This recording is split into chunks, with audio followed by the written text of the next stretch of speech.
Igande honetan, ikusirik ze emaitzak lortu diren, biziki baikor baloratzen dugu. Zonbait herrietan alkatetzak hartu ditugu, eta bigarren itzuli horretan badira esperantzak beste herriko etxe batzuen hartzeko edo beste herriko etxe batzuetan gehiengoetan sartzeko. Leheno aipatu dut prozesua, nik uste dut prozesu Euskal Herri mailan eramaten ari den bake prozesuak laguntza eman duela abertzaleek goranzko bidea hartzeko.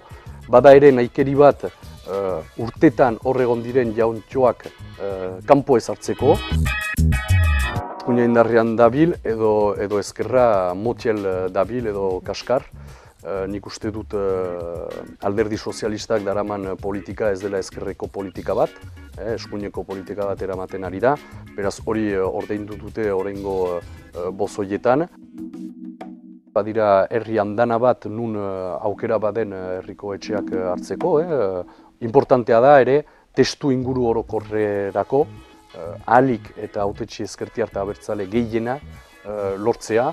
Nahi baldin badugu estatu frantsesari begira sakondu, lortu ahalik eta errekonozimendu edo ezagupen mail handiena, berme handiena da guk hor egotea.